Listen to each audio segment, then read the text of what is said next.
السلام علیکم ورحمۃ اللہ وبرکاتہ۔ بچوں، میں آپ کی اردو کی ٹیچر ہوں مس عظمیٰ۔ کیسے ہیں آپ سب؟ امید ہے کہ آپ لوگ خیریت سے ہوں گے۔ بچوں، آج دن ہے ہفتہ اور تاریخ ہے 24 اپریل 2021۔ بچوں، ہمارا آج کا عنوان ہے سبق نمبر 3 اپنی مدد آپ۔ اس کی ہم پڑھائی کریں گے صفحہ نمبر 21 اور 22 کا آدھا پیج۔ بچوں، آج ہم سبق نمبر 3 اپنی مدد آپ کی ریڈنگ کریں گے۔ صفحہ نمبر ہمارا ہے 21۔ اپنی مدد آپ۔ ایک مرغے نے گیہوں کے کھیت میں انڈے دیے۔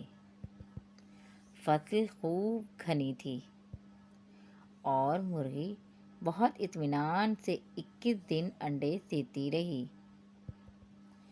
پورے 21 دن کے بعد انڈوں میں سے چھوٹے چھوٹے پیارے پیارے چوزے نکل آئے۔ مرغی اپنے نرم نرم چوزوں کو دیکھ دیکھ کر بہت خوش ہوتی۔ چوزے بھی اپنی ماں کے ارد گرد چوں چوں کرتے رہتے اور اس کے پروں میں چھپنے کی کوشش کرتے۔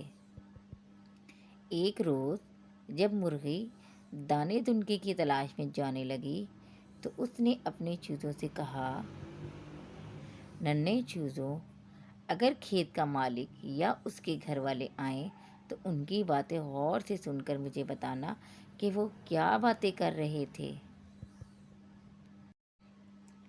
اس کے جانے کے بعد کھیت کا مالک آیا اور اپنے بیٹے سے بولا، میں سمجھتا ہوں کہ گیہوں پک کر تیار ہے۔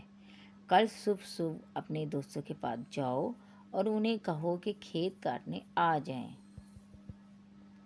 جب مرغی واپس آئی تو چوزے پر پھیلا کر چوں چوں کرتے تیزی سے اس کے ارد گرد پھرنے لگے اور جو سنا تھا وہ کہہ سنایا اور بولے، اماں، ہمیں جلدی یہاں سے لے چلو۔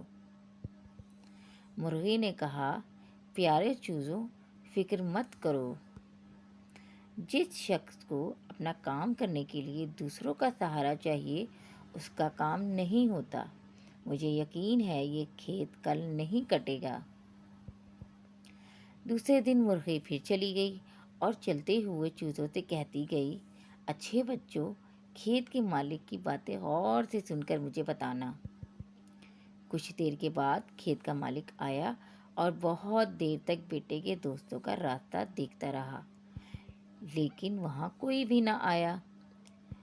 جب دھوپ تیز ہو گئی تو اپنے بیٹے سے بولا، تمہارے دوستوں کا کوئی بھروسہ نہیں۔ بہتر ہے کہ کل اپنے تمام رشتہ داروں کو بلایا جائے تاکہ فصل کاٹی جا سکے۔